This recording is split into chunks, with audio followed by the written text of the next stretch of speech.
छत्तीसगढ़ अखबार के दर्शकों और पाठकों को नमस्कार। आज हम एक बहुत ही जरूरी मुद्दे पर बात करने के लिए यहाँ हैं। आप हमारे अखबार में सुप्रीम कोर्ट के बहुत से फैसलों को लेकर, बहुत से संवैधानिक मुद्दों को लेकर आप पढ़ते हैं। हम इन मुद्दों पर कुछ जरूरत से ज्यादा लिखते हैं, लेकिन बहुत समय से मेरी हसरत थी कि मैं देश के एक प्रमुख वकील प्रशांत भूषण से इन मुद्दों पर बात करूं। उसकी वजह भी मैं आपको बतला देता हूं। प्रशांत की तरह की वरिष्ठता के सुप्रीम कोर्ट में बहुत से वकील हैं, लेकिन प्रशांत भूषण की एक खूबी यह है कि वो जनहित याचिकाओं पे कंसंट्रेट करते हैं, लोगों की मदद करते हैं। देश के अनगिनत ऐसे आंदोलन हैं जिनको लेकर उन्होंने सुप्रीम कोर्ट में उन जन संगठनों की तरफ से, सामाजिक कार्यकर्ताओं की तरफ से वकालत की है। इन मामलों की फीस शायद वो नहीं लेते हैं या बहुत कम लेते हैं, और उनको इस बात के लिए जाना जाता है कि वो न्यायपालिका में पारदर्शिता की मांग करते हुए जजों से, जजों की पूरी बेंच से लड़ने में हिचकते नहीं हैं। वे देश के एक बहुत ही प्रमुख वकील और एक वक्त कानून मंत्री रहे हुए शांति भूषण जी के सुपुत्र भी हैं।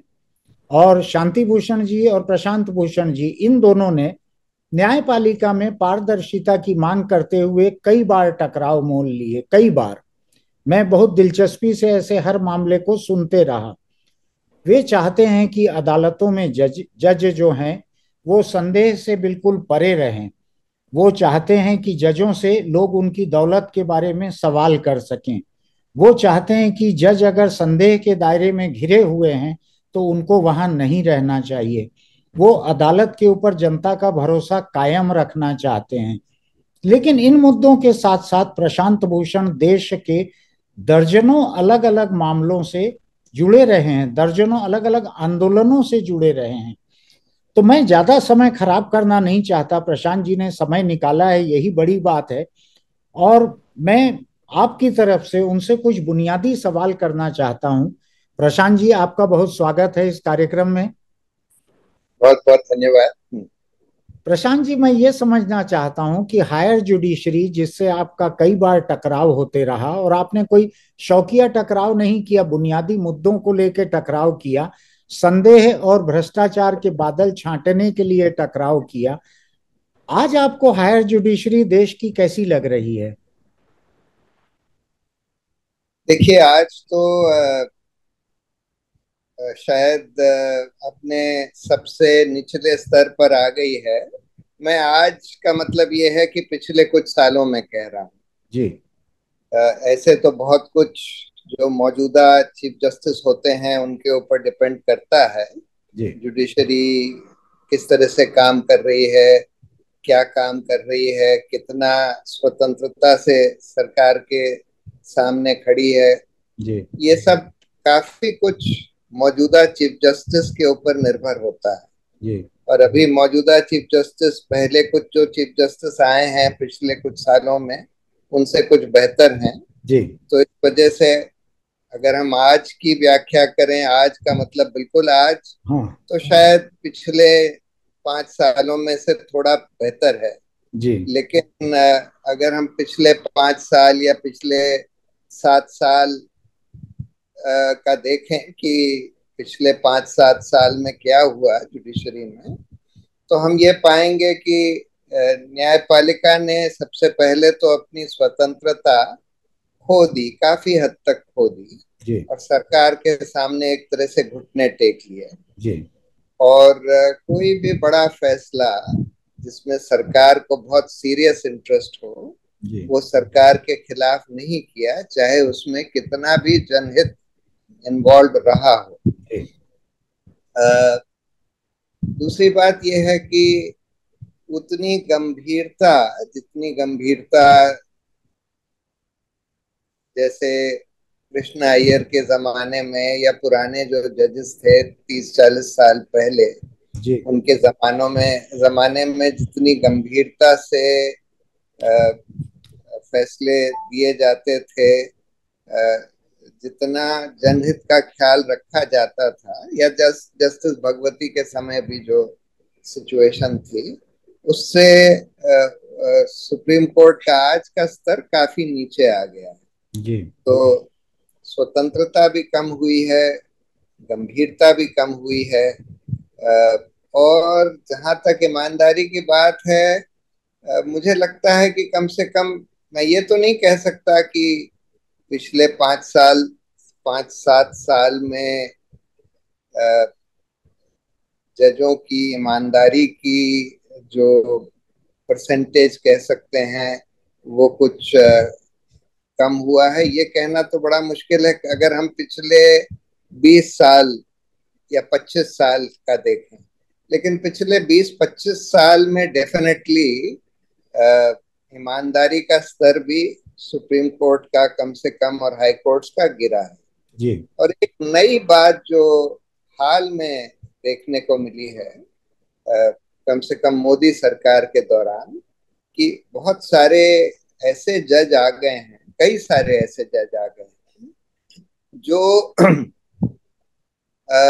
कम से कम अपने फैसलों से बहुत सेक्युलर नहीं दिखते हैं, जी। और शायद आरएसएस की आइडियोलॉजी या संघ परिवार की आइडियोलॉजी से इन्फ्लुएंस दिखते हैं। जी। तो ये भी हुआ है। तो इसलिए आज तो मैं यही मानूंगा कि ओवरऑल न्यायपालिका का स्तर जो है, जी। आज सबसे अपने निचले स्तर जी। पर है। जी। आपने जो कहा उसमें एक चीज मैं और पूछना चाहता हूं कि क्या इनके फैसले, इनका कामकाज, इनकी हसरतों से भी इन्फ्लुएंस्ड है कि रिटायरमेंट के बाद ये क्या चाहते हैं, इनकी क्या हसरत है? जी हाँ, वो भी एक फैक्टर है, वो भी एक फैक्टर है, और वो भी एक इम्पोर्टेंट फैक्टर है। अ, ये ये बात बिल्कुल सही है कि बहुत सारे जज जो हैं, रिटायरमेंट के बाद भी कोई काम पर कायम रहना चाहते हैं, और ऐसे काम पर कायम रहना चाहते हैं जिसमें उनको वो बड़ा बंगला भी मिला रहे, जी। जो सुप्रीम कोर्ट के जजों को प्रोवाइड किया जाता है जी। लुटियन स्टोन में। जी। अ, तो वो भी एक कारण है जिसकी वजह से न्यायपालिका की स्वतंत्रता कम हुई है। जी। क्योंकि अ, बहुत सारे जजों को रिटायरमेंट के बाद कोई ना कोई अ, सरकारी सरकारी तो नहीं कह सकते, लेकिन जो सरकार से इन्फ्लुएंस ट्राइब्यूनल में या कमीशन में लगाया जा रहा है। जी। देखिए, इसमें सिलेक्शन में शायद चीफ जस्टिस का भी कुछ रोल होता है, हम्म। लेकिन सरकार का भी रोल होता है।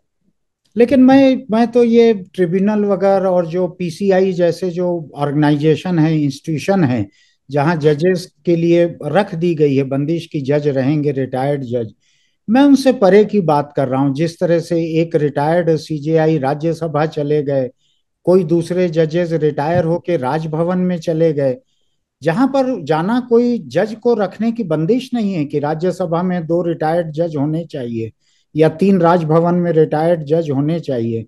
ये तो पूरी तरह से पॉलिटिकल प्रेफरेंस से लिए गए फैसले थे। हाँ, नहीं, इसमें तो खैर दूसरी भी प्रॉब्लम है। एक प्रॉब्लम तो खैर ये है कि पोस्ट रिटायरमेंट जॉब अगर सरकार आपको दे सकती है और दे रही है, तो उससे आपके प्री रिटायरमेंट फैसले इन्फ्लुएंस होते हैं। बिल्कुल। ये तो अरुण जेटली ने भी एक बार बिल्कुल पार्लियामेंट में बोला था। पार्लियामेंट में कहा था। हाँ, लेकिन उससे भी और बड़ी प्रॉब्लम यह है कि अगर आपको ऐसी जगह लगा दिया जाए जो कि प्योरली पॉलिटिकल ऑफिस है, जी। जैसे गवर्नर का हाँ। प्योरली पॉलिटिकल ऑफिस है, कम से कम हो गया है, हाँ। और उसको जो केंद्रीय सरकार जो है, सारे गवर्नर्स को अपने पॉलिटिकल मोहरों की तरह यूज करती है, बिल्कुल। उस तरह के जॉब में अगर आपको लगाया गया, वो तो जजों के लिए बिल्कुल भी अलाउड ही नहीं होना चाहिए। हाँ। यानी कि कुछ जॉब्स तो ऐसे हैं जिसमें जज रिटायरमेंट के बाद अलाउड ही नहीं होने चाहिए। जी। कुछ जॉब्स ऐसे हैं जिसमें अलाउड तो हो सकते हैं, लेकिन हाँ। उसमें सरकार का कोई हाथ नहीं होना चाहिए हाँ। उनके सिलेक्शन में। हाँ। एक चीज ये बतलाइए प्रशांत जी कि आप जजेस की ईमानदारी को लेकर, ट्रांसपेरेंसी को लेकर जो आंदोलन चलाते रहे, कोर्ट के भीतर कोर्ट के बाहर, एक पब्लिक मूवमेंट आपने शुरू किया, इसमें इंटरेस्टेड कौन नहीं है? जजेस तो जाहिर तौर पर खुद इंटरेस्टेड नहीं होंगे कि उनको पारदर्शी कपड़े पहनने पड़े, वो तो नहीं चाहेंगे ऐसा। क्या वकीलों का भी कोई हिस्सा इसमें साथ नहीं आता जो इसको डिमांड करे? देखिए, जजों की अकाउंटेबिलिटी के ऊपर हम लोगों ने एक ऑर्गेनाइजेशन खड़ा किया हुआ है, जी campaign for judicial accountability and reforms. जी और हम शुरू से ये मांग कर रहे हैं कि जजों की भी जवाबदेही होनी चाहिए। जी। और ये जो इम्पीचमेंट का जो सिस्टम है ये कामयाब नहीं है और हाँ ठीक भी नहीं है, हाँ क्योंकि गवर्नमेंट को या पॉलिटिकल पार्टीज को का जजों के ऊपर कोई नियंत्रण नहीं होना चाहिए। और जो हाँ इम्पीचमेंट का प्रोसेस है वो पॉलिटिकल प्रोसेस है। हाँ। 100 एमपीज के दस्तखत से वो शुरू होता है हम्म। और आखिर में भी दोनों हाउस की वोटिंग से हाँ खत्म होता है। हाँ।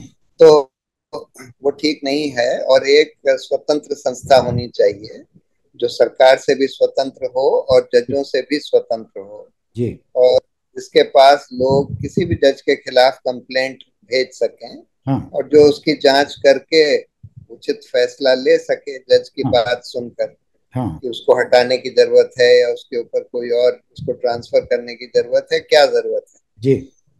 तो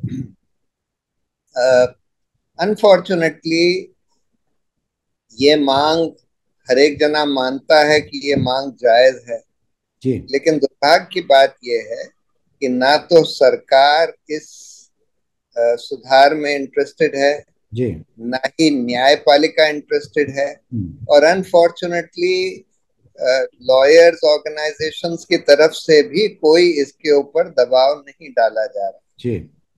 उसका कारण ये है, देखिए सरकार तो इसलिए नहीं इंटरेस्टेड होती कि सरकार तो ये चाहती है हाँ। कि भाई जो कुछ भी अगर जजों के ऊपर कंट्रोल है तो वो हमारा ही रहे, हम्म। कोई स्वतंत्र संस्था का हम्म। उसमें हस्तक्षेप ना हो। जी। दूसरी बात यह है कि गवर्नमेंट तो अब कम से कम ये जो मौजूदा सरकार है ये सारी एजेंसीज को इस्तेमाल कर रही है जी जजों के ऊपर डॉसियर बनाने के लिए और उससे जजों को ब्लैकमेल करने के लिए। जी। तो अगर कोई स्वतंत्र जवाबदेही की संस्था आ जाएगी तो हाँ फिर वो नहीं पॉसिबल होगा हाँ और ये कम से कम कम हो जाएगा। हाँ और जज लोग इसलिए नहीं इंटरेस्टेड हैं क्योंकि वो कोई जवाबदेही चाहते ही नहीं। हाँ। चाहते ही नहीं। जब हम लोग उसका एक उदाहरण ये है कि जब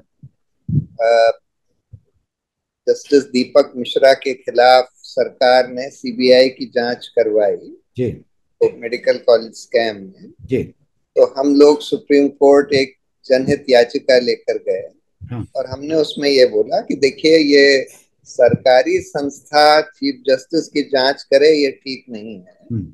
इससे तो न्यायपालिका की स्वतंत्रता पर हम्म। खतरा हो जाएगा। हम्म।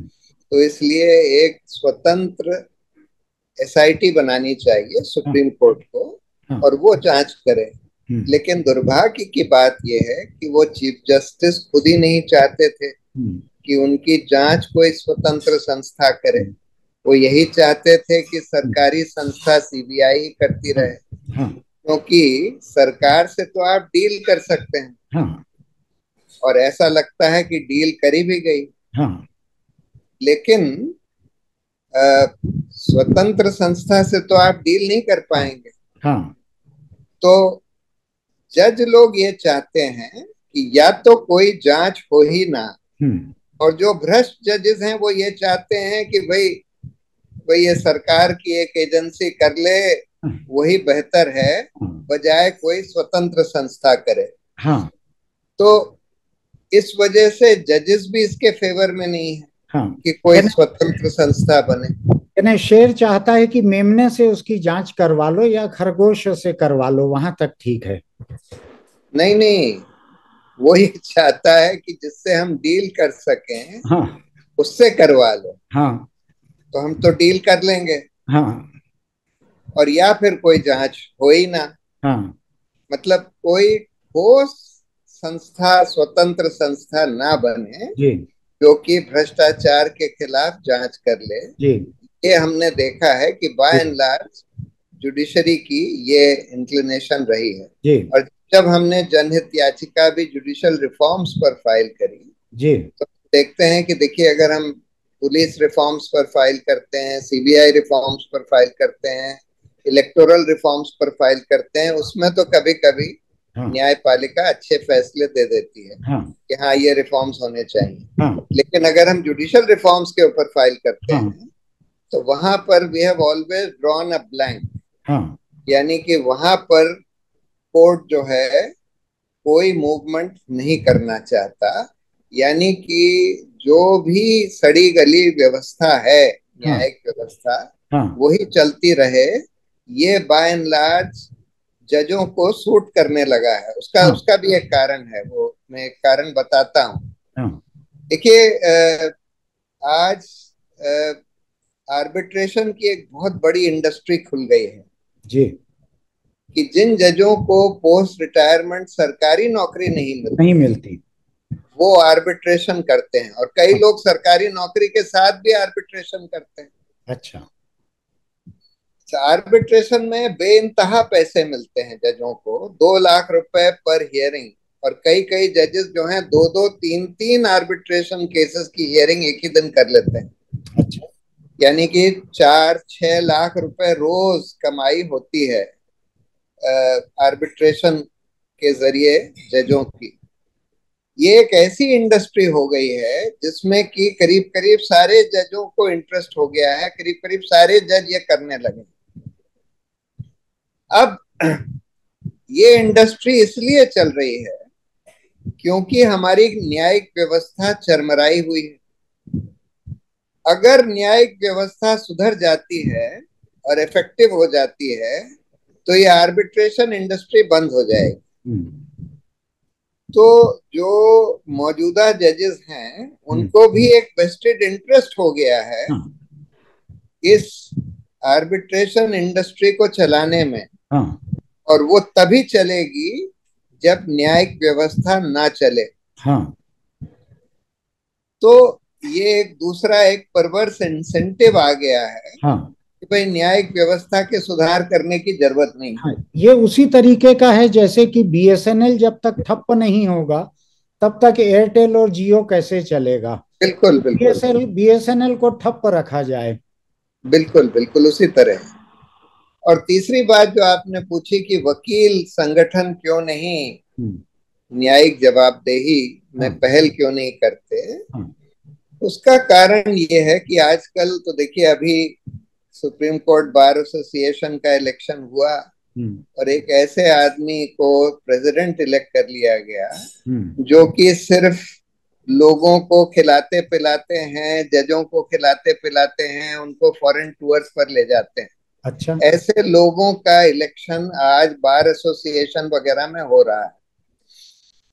अब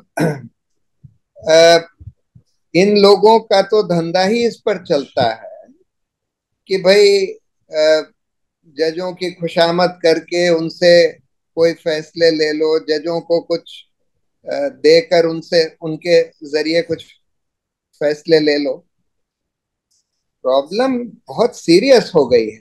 जी अ, हमारी जो पूरी जो वकीलों का जो ऑर्गेनाइजेशंस वगैरह हैं, जी चाहे वो बार एसोसिएशंस हो चाहे बार काउंसिल्स हो, हाँ वो ऐसे लोगों के हाथ में आ गए हैं बाय एंड लार्ज हम्म जिनका पब्लिक इंटरेस्ट में कोई इंटरेस्ट नहीं है। जी बहुत रेयरली अब ऐसा हो रहा है जी कि पब्लिक स्पिरिटेड लोग बार एसोसिएशन या बार काउंसिल में इलेक्ट हो जाते हैं। जी सारा सिस्टम इलेक्शन का ऐसे ऐसा हो गया है। हम्म जैसे कि हम जनरल पॉलिटिक्स की भी बात करें, हाँ तो सारा इलेक्टोरल सिस्टम ऐसा हो गया है कि पैसा काम करता है। हाँ और पैसा यूजुअली गलत लोगों के पास होता है, और इस वजह से गलत लोग ही इलेक्ट हो जाते हैं जी बाय एंड लार्ज। जी उसी तरह से बार एसोसिएशंस में, बार काउंसिल्स में भी यही हो गया। जी और इसकी वजह से जो लोग इलेक्ट होकर आ रहे हैं, हम्म वो चाहते हैं कि भाई जजों से ही डील करके हाँ। और काम चलाते रहें, हम्म, और ऐसा कुछ काम ना करें हाँ। जिससे कि जज नाराज हो जाए। हाँ। या ये लीगल मेरिट, या लीगल मेरिट, लीगल कॉम्पिटेंस की जरूरत पड़ जाए। हाँ, शायद। मैं प्रशांत जी एक केस को समझना चाहता था आपसे। रंजन गोगोई के समय का मामला था। उनके स्टाफ की एक महिला ने उनके खिलाफ शिकायत की थी, और उसकी सुनवाई में वो खुद भी बैठ गए थे बेंच में। ये एक ये बहुत तो ही पहले भी हुआ है एक बार, जब अच्छा। दीपक मिश्रा खुद बैठ गए थे उस बेंच में, हाँ। कॉन्स्टिट्यूशन बेंच बना दी थी। हाँ। जब जस्टिस चलमेश्वर ने हाँ। वो जो हमारी पिटिशन थी हम्म। कि जो सीबीआई जांच कर रही थी दीपक मिश्रा के हाँ। खिलाफ, हाँ।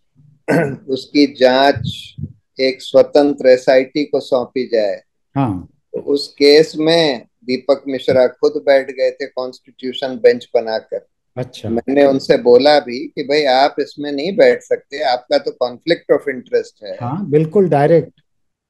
हाँ, लेकिन वो नहीं माने। अ, रंजन गोगोई भी इसी तरह से अपने ही केस में बेंच बनाकर बैठ गए। हाँ। तो तो ये इसके खिलाफ कोई ऐसी सेट की हुई गाइडलाइंस नहीं है कि ये ऐसे नहीं बैठ सकते, जहां आप खुद ही नहीं, केस बिल्कुल में। है, बिल्कुल है, बिल्कुल है।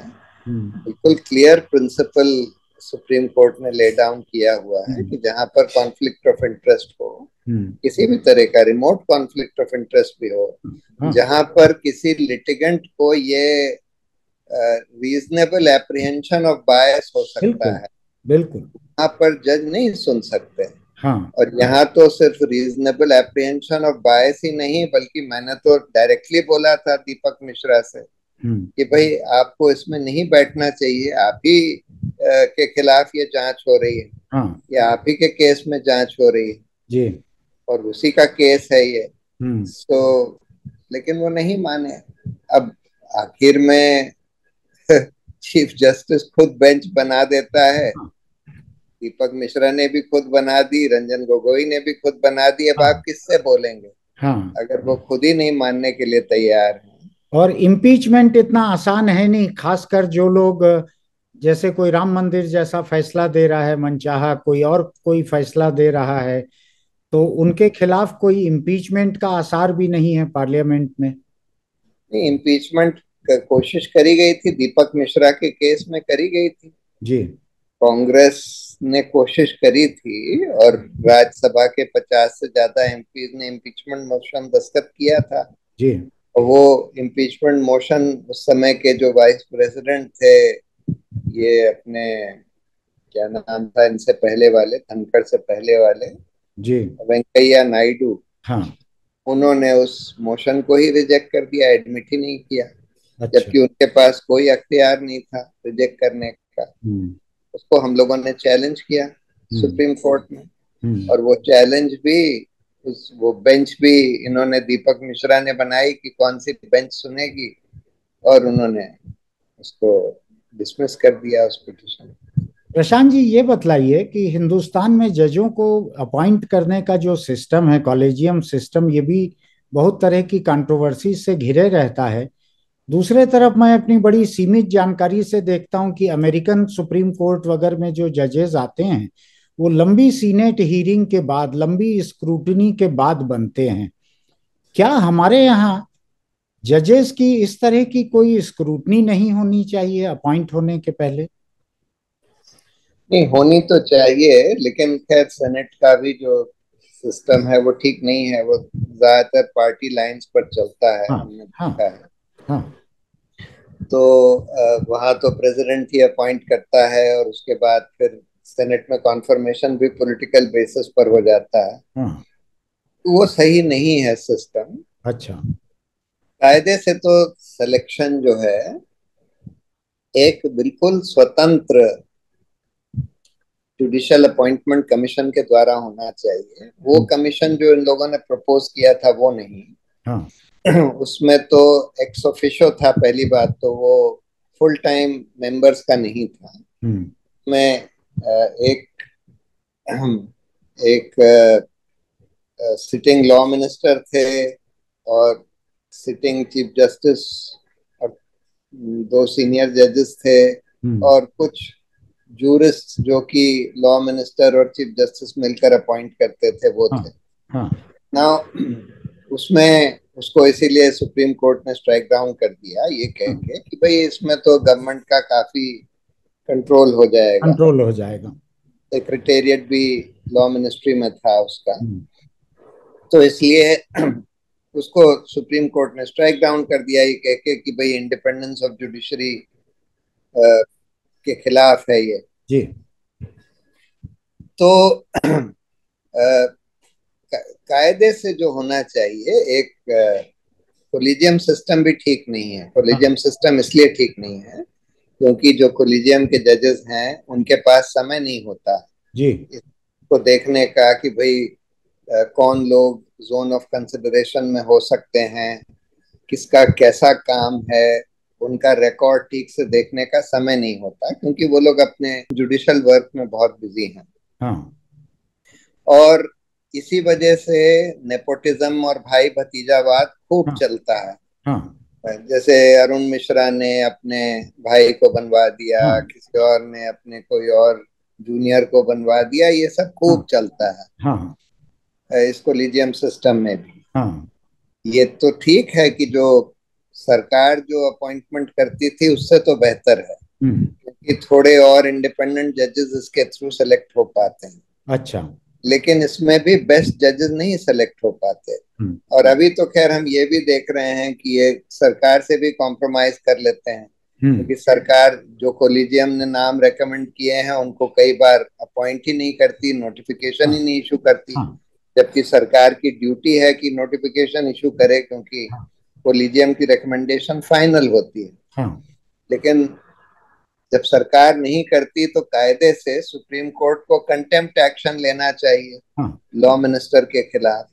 लेकिन वो लेने के बजाय ये लोग सरेंडर कर देते हैं और सरकार कहती है कि भाई 2 आदमी हमारे अपॉइंट करिए तब हम आपके 2 आदमी को करेंगे।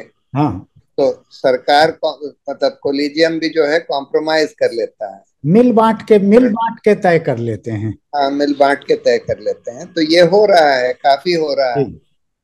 तो कायदे से एक हमको बिल्कुल स्वतंत्र और full time judicial appointment commission बनाना चाहिए जी, जिसमें 5-7 लोग हों जो फुल टाइम हो और जिनका चयन भी इस तरह से हो कि सरकार भी उसको ज्यादा इन्फ्लुएंस ना कर सके, सरकार तो कम से कम उसको इन्फ्लुएंस ना कर सके, और वो लोग पूरा फुल टाइम डिवोट करें और उनका प्रॉपर सेक्रेटेरिएट हो जिसमें कि जितने जोन ऑफ कंसिडरेशन में लोग हो सकते हैं उनका पूरा रिकॉर्ड अच्छी तरह से देखा जाए, पूरा क्राइटेरिया बनाया जाए और उस क्राइटेरिया में आप सब कैंडिडेट्स को मार्क्स दें और उसके बाद फिर उसको आप पब्लिक करें कि आप ने किन लोगों को शॉर्टलिस्ट किया है, किस आधार पर किया है, और उसके बाद पब्लिक से जब कमेंट्स आ जाए या इंफॉर्मेशन आ जाए तब फिर फाइनल सिलेक्शन किया जाए। इसमें पारदर्शिता भी थोड़ी होनी चाहिए लेकिन आज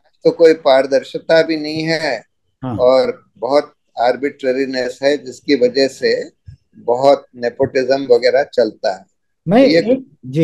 मैं एक चीज समझना चाहता हूं प्रशांत जी, पिछले कानून मंत्री जो थे जिनको अचानक ही हटाया गया, किरण रिजिजू को, वो लगातार पिछले 1-2 साल से सुप्रीम कोर्ट से टकराव लेते दिख रहे थे। कम से कम पब्लिक पोस्चर वही था, तरह तरह के बयान देते थे, तरह तरह से टकराव मोल लेते थे और उनको अचानक हटाया गया। तो ये क्या मामला रहा होगा आपकी जानकारी में या आपकी समझ में?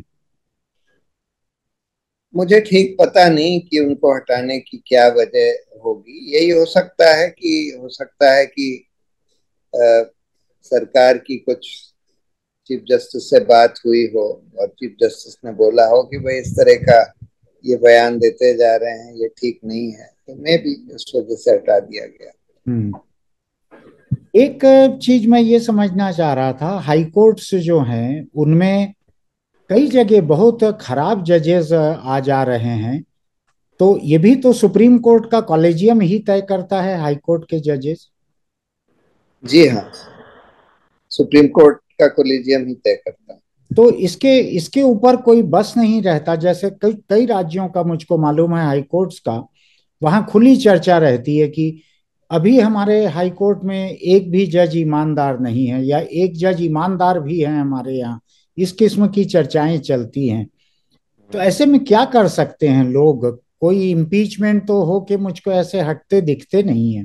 नहीं, इम्पीचमेंट तो नॉर्मली शुरुआत ही नहीं हो पाती है, क्योंकि जी। उसमें 50 राज्यसभा के एमपी जी। या 100 लोकसभा के एमपी के दस्तखत चाहिए होते हैं। जी। और वो नॉर्मली कोई करता नहीं है, जी। क्योंकि सब पॉलिटिकल पार्टीज के केसेस पेंडिंग होते हैं। हाँ। उनको लगता है कि हम इम्पीचमेंट मोशन दस्तखत करेंगे तो फिर जी। हमारे खिलाफ जुडिशरी हो जाएगी वगैरह जी। वगैरह। जी। तो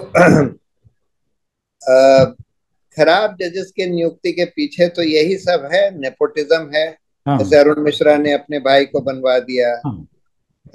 हाई कोर्ट का जज एंड सो ऑन। सो एक तो खैर नेपोटिज्म है। हाँ। और दूसरा ये है कि सरकार से कॉम्प्रोमाइज कर लेते हैं। हाँ। सरकार कहती है कि भाई हमारे कुछ आदमियों को हाँ। करिए, हाँ। तो उनको कर देते हैं। हाँ। तो कभी कभी अच्छे लोगों का सिलेक्शन भी हो जाता है, जी। कई बार ऐसे बेकार जजेस भी सेलेक्ट हो जाते हैं, कुछ एक। अच्छे जजेस हो जी। जाते हैं, जी। बेकार हो जाते एक एक चीज बीच बीच में उठती है कि हायर जुडिशरी में जातिवाद बहुत बुरी तरह से हावी है। हैं। दिलीप दिलीप मंडल जैसे राइटर्स लगातार इस बात को लिखते हैं, और उनका ये मानना है कि ये कॉलेजियम सिस्टम जो है ये केवल ऊंची जाति के लोगों के लिए बना दिखता है, और वही लोग ज्यादा आते हैं। आपको क्या लगता है कि दलित, आदिवासी, महिलाएं ये एकदम माइनॉरिटी में नहीं दिखते सुप्रीम कोर्ट में? हाँ, माइनॉरिटी में तो हैं। और लेकिन मैं इस बात को नहीं मानता कि जुडिशरी में कोई रिजर्वेशन होने की जरूरत हम्म। है। जुडिशरी में देखिए, ऐसे तो दलित चीफ जस्टिस भी हुए हैं जिनके हाँ। खिलाफ हमने तो बिल्कुल बहुत गंभीर भ्रष्टाचार के आरोप लगाए बिल्कुल। थे। और उन्होंने दलितों के लिए कुछ भी नहीं किया। कुछ भी नहीं किया। अभी ऐसे ही मुस्लिम जज भी हो गए, नजीर साहब, उन्होंने मुसलमानों के लिए कुछ भी नहीं किया, अयोध्या का फैसला भी दे दिया। हाँ। तो ऐसे टोकनिज्म में आप मुसलमान को सेलेक्ट कर लें या हम्म। दलित को सेलेक्ट कर लें, उससे कोई दलितों का या मुसलमानों का उद्धार नहीं होने वाला है। हम्म। हम्म। आपको कृष्ण अय्यर टाइप के जो सेंसिटिव जजेस हैं हाँ। उनको सेलेक्ट करना होगा, जो दलितों के प्रति या मुसलमानों के प्रति, अल्पसंख्यकों के प्रति जो हम्म। जिनकी सेंसिटिविटी हो। हाँ। आपको ठीक लोगों को सेलेक्ट करना होगा। जुडिशरी सुप्रीम कोर्ट में 35 जजेस होते हैं। अब हाँ। 35 जजेस में अगर आप रिजर्वेशन करेंगे हाँ। तो फिर टोकनिज्म ये होएगा। हाँ। आप लगा लेंगे 20% शेड्यूल कास्ट के हाँ। लोग और लेटर से 10% मुस्लिम लोग, हाँ। लेकिन उसमें टोकनिज्म ही होगा। अभी भी ये हो रहा है, हाँ। करते हैं कुछ लोगों को, हम्म। लेकिन नाम के लिए करते हैं। अच्छा। इसलिए वो कहते हैं कि भाई हमको मुस्लिम लेना है। तुम लेना है। भाई मुस्लिम लेना है तो मान लीजिए कोई मुस्लिम बहुत सूटेबल नहीं है और उससे ज्यादा सूटेबल कुछ हिंदू जजेस हैं जो कि हाँ। मुसलमानों के प्रति सेंसिटिव हैं। हाँ। तो बेहतर ये होगा कि उन हिंदू जजेस को आप अपॉइंट करिए, लेकिन बजाय उसमें लेकिन उसमें यह है कि अयोध्या जैसे फैसले में एक मुस्लिम जज का रहना बड़ी सहूलियत की बात है, एक फेस सेविंग सिचुएशन है वो। हाँ, तो वही हम कह रहे हैं कि इसलिए मैं ये नहीं मानता। हम्म। देखिए, दिलीप मंडल क्या सोचते हैं, क्या कहते हैं, मैं उससे प्रभावित नहीं हूँ। जी। वो तो मेरे बारे में भी पता नहीं क्या क्या कहते रहते जी। हैं कि मैं बहुत घोर कास्टिस्ट हूँ जी। वगैरह वगैरह। जी। तो दिलीप मंडल क्या कहते हैं उससे मेरा कोई लेना देना नहीं है। जी। लेकिन मैं ये नहीं मानता कि हायर जुडिशरी में कोई रिजर्वेशन करने से कोई जुडिशरी का उद्धार हो जाएगा। जी। मैं ये मानता हूं कि आप उन जजों को सेलेक्ट करिए, हम्म। इसमें भी नंबर देने चाहिए। ये भी एक क्राइटेरियन होना चाहिए हाँ। कि वो जो वीक ओप्रेस्ड माइनॉरिटीज वगैरह जो हैं हाँ। उनके प्रति उसकी कोई सेंसिटिविटी है, हाँ। अंडरस्टैंडिंग है कि नहीं है। हाँ। हाँ। ये ज्यादा जरूरी है, जी। बजाय उसमें कि आपने किसी दलित को नाम के लिए ले लिया जी। या मुसलमान को नाम के लिए ले लिया, जी उससे कोई मुसलमानों का या दलितों का उद्धार नहीं होने जी। एक एक बात ये बतलाइए प्रशांत जी कि आज हायर जुडिशरी जो है वो पीआईएल के लिए इनसेंसिटिव क्यों होती जा रही है? कहीं पेनाल्टी लग रही है, कहीं उसको आर्बिट्ररीली सारी पीआईएल खारिज कर दी जा रही है, जैसा कि छत्तीसगढ़ में एक हफ्ते में हुआ है, ऐसा मुझको हिमांशु कुमार जी ने आज बतलाया। देखिए, दो चीजें हो रही हैं। एक तो खैर सरकार तो कोई ऐसी पीआईएल नहीं चाहती जहां पर सरकार अफेक्टेड हो। जी। तो जब जुडिशरी की जब स्वतंत्रता कम हो जाएगी हाँ और सरकार के प्रति झुकाव हो जाएगा, हाँ तो ऑटोमेटिकली वो लोग, ज्यादातर पीआईएल तो सरकार के ही खिलाफ होती हैं, हाँ बिल्कुल। तो उनको डिसमिस करने लगेंगे। एक हाँ। तो ये प्रॉब्लम है। दूसरी प्रॉब्लम ये भी है कुछ हद तक कि बहुत सारी फ्रिवलस पीआईएल अब फाइल होने लगी हैं, हम्म। जो कि सिर्फ पब्लिसिटी के लिए फाइल करी जाती हैं, या कई बार जो जेन्युइन पीआईएल इस ना फाइल कर पाए लोग, हाँ अपनी फाइल करके डिसमिस करवा लो, हाँ हाँ। तो जेन्युइन पीआईएल भी आगे जो आएगी वो जी भी, वो सरकार सेटअप करती है कई बार इन लोगों को जी। कि तुम एक बोगस पीआईएल फाइल कर दो इस मुद्दे पर और हाँ। डिसमिस करवा लो। एक एक तो इंडस्ट्रियलिस्ट की करवाई हुई ऐसी पीआईएल मेरी जानकारी में है, जिसमें उन्होंने खुद ही अपने खिलाफ एक बड़ी कमजोर सी पीआईएल करवा दी और वो खारिज हो गई। उसके बाद जब असल मुद्दे पे मजबूत पीआईएल आ सकती थी तो कोर्ट ने एंटरटेन नहीं किया कि नहीं नहीं, हम इसको सुन चुके हैं पहले। हाँ हाँ, ये भी होता है। तो तो कुछ तो एक्चुअली फ्रिवलस पीआईएल फाइल हो रही हैं पब्लिसिटी के लिए, या कभी कभी हम्म। करेक्ट पीआईएल्स को खारिज करवाने के लिए, हम्म। तो उनको तो डिसमिस होना ही चाहिए। हम्म। लेकिन कई जेन्युइन पीआईएल्स भी डिसमिस करी जा रही हैं, हम्म। और वो ज्यादातर इसलिए क्योंकि सरकार का दबाव रहता है हम्म। और जज उतने स्वतंत्र नहीं रह गए हैं। हम्म। और कभी कभी इस वजह से कि जज को समझ में ही नहीं आया कि भाई ये पीआईएल कितनी इम्पोर्टेंट है, या उसको ये लगा कि भाई इसमें तो हमारा बहुत टाइम हाँ जाएगा, हम हाँ इतना टाइम नहीं दे सकते इस वजह हाँ। से। एक मुझको ये सुनाई पड़ता है प्रशांत जी कि सुप्रीम कोर्ट के नामी गिरामी वकील जो हैं वो एक एक पेशी का बहुत सारा पैसा लेते हैं, इतना पैसा कि मैं उसकी कल्पना नहीं कर पाता। 5, 10, 15, 20 लाख रुपए एक एक दिन का एक एक पेशी का ले लेते हैं, ऐसा सुनाई पड़ता है। आपको लगता है कि इतनी फीस जायज है, या गरीब जो हैं उनके लिए प्रो बोनो आप तो करते हैं काफी कुछ, लेकिन गरीब अगर कहीं फंस जाए या जिसके पास ज्यादा पैसा ना है वो सुप्रीम कोर्ट तक फंस जाए तो वो नहीं जा सकते वहां तक? देखिए, फीस बहुत लोग लेते हैं, 50-50 लाख भी ले लेते हैं ये लोग, हरीश साल्वे, मुकुल रोहतगी वगैरह। लेकिन ये उन लोगों से लेते हैं जो बड़े बड़े इंडस्ट्रियलिस्ट वगैरह होते हैं। अच्छा। उससे ये प्रॉब्लम तो खैर हो रही है कि कुछ लॉयर्स ऐसे हैं जिनका इतना इन्फ्लुएंस हो गया है जजों के ऊपर, जुडिशरी के ऊपर, कि हम्म। भाई उनके केस, चाहे वो जायज केस हो नाजायज केस हो, उनकी केस की सुनवाई तो खूब अच्छी तरह से हो जाती है, हम्म। और उनको फैसले भी कई बार अपने हक में मिल जाते हैं। हाँ। लेकिन मेरा ये मानना है कि फीस के ऊपर नियंत्रण लगाने से क्वालिटी ऑफ जस्टिस में कोई फर्क नहीं पड़ेगा। अच्छा। क्योंकि आप नियंत्रण लगा भी देंगे तो उससे क्या हो जाएगा, हम्म। अल्टीमेटली तो वो चूज करेगा ना, हम्म। जो लॉयर है जी। के पास, मान लीजिए कोई बहुत बड़ा नामी ग्रामी लॉयर है, हाँ उसकी आपने फीस रिस्ट्रिक्ट कर दी कि भाई तुम 50,000 से ज्यादा नहीं ले सकते। हाँ अब उसके पास हर रोज 50 लोग आ जाते हैं कि भाई हमारा केस ले लो, हाँ। वो तो उसमें से चूज ही करेगा, वो तो तीन बिल्कुल। चार से ज्यादा नहीं कर सकता, पांच बिल्कुल। से ज्यादा। जी। तो अल्टीमेटली उससे ये थोड़ी होगा कि वो जनहित के मुकदमे करने लगेगा या जी गरीबों के मुकदमे करने जी लगेगा। जी। उसके लिए तो दूसरे सोल्यूशन की जरूरत है हमको। क्या हो सकते हैं ऐसे सॉल्यूशन? एक सोल्यूशन तो ये है कि जो ग्राम न्यायालय एक्ट है उसको आप कार्यान्वित करिए, क्योंकि ग्राम न्यायालय का पर्पस ये था कि ऐसे कोर्ट, सरल कोर्ट्स बनाए जाएं जिसमें वकीलों की जरूरत ही ना हो, अच्छा। जिसमें लोग अपने मुकदमे खुद लड़ सकें। हम्म। और ऐसा किया जा सकता है, अच्छा। इसमें कोई दिक्कत नहीं है। अगर आप जो ये प्रोसीजर कोड्स हैं, civil procedure code, criminal procedure code, इनको अगर आप सख्ती से लागू ना करें और अगर आपके अच्छे जज हों हाँ। तो वो सरलता से सरल टाइप के कोर्ट्स में जी। वकील वकीलों के बगैर भी फैसले दे सकते हैं। जी। वकीलों की जरूरत नहीं होनी जी। चाहिए। नहीं, ये जी जी, प्लीज प्लीज कैरी ऑन।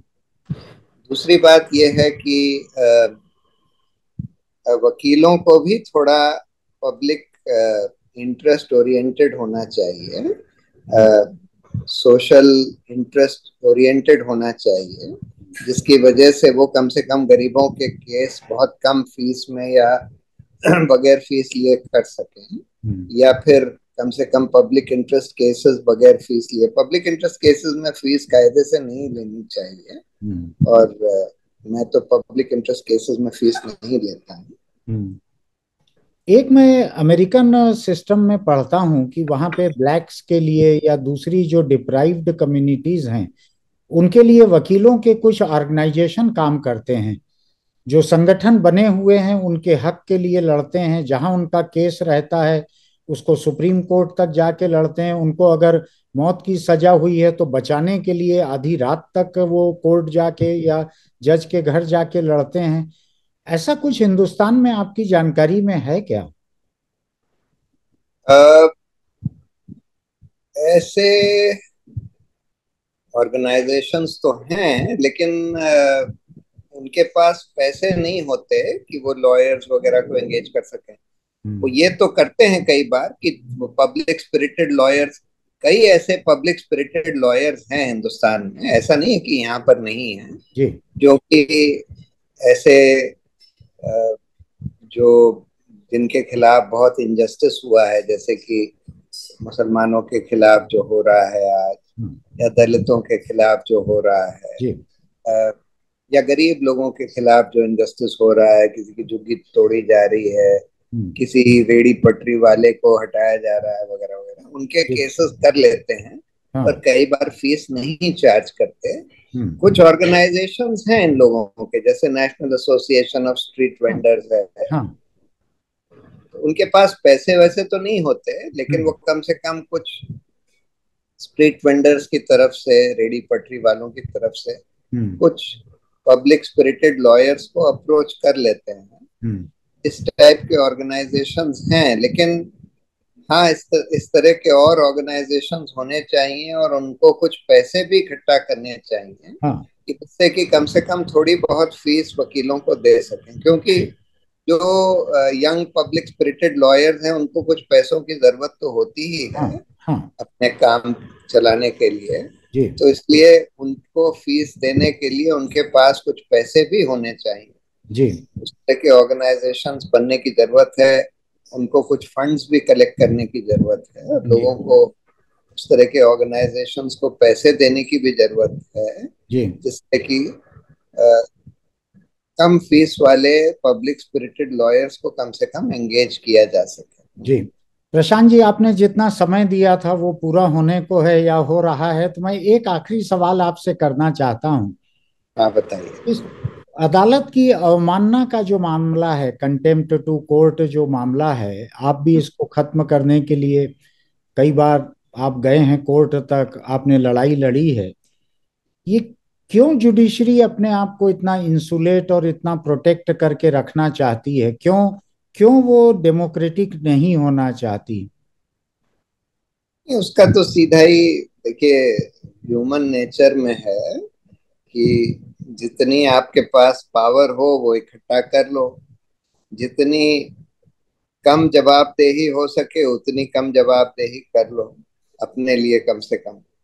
तो इसलिए जज भी यही चाहते हैं, हमारे पास पावर भी होनी चाहिए कि किसी ने हमारे खिलाफ बोला तो उसको हम तुरंत धमका के कह दें कि अपोलोजाइज करो नहीं तो जेल भेज देंगे। अ, तो कोई अपनी जवाबदेही भी नहीं चाहता और पावर भी रखना चाहता है। तो इसलिए देखिए, ये जो कंटेम्प्ट है तीन तरह का होता है। एक, दो तरह का, सिविल कंटेम्प्ट, क्रिमिनल कंटेम्प्ट। जी। सिविल कंटेम्प्ट तो होता है कि अगर आप किसी कोर्ट के फैसले की अवमानना करें हाँ। तो सिविल कंटेम्प्ट, उसमें कोई आपत्ति नहीं है। हाँ। क्रिमिनल कंटेम्प्ट भी दो तरह का होता है। एक तो ये कि अगर आप जुडिशल प्रोसीडिंग्स में बाधा पहुंचाएं, हाँ। यानी कि आप कोर्ट की प्रोसीडिंग चलने ही ना दें, हाँ। दंगा करें वहां, हाँ। या फिर आप किसी जज को धमकाएं, हाँ। किसी विटनेस को धमकाएं हाँ। कि भाई तुमने अगर ये बयान दिया तो हम तुमको गोली मार देंगे। हाँ। तो वो तो सीधा सीधा कोर्ट की प्रोसीडिंग्स में बाधा पहुंचाता है। जी।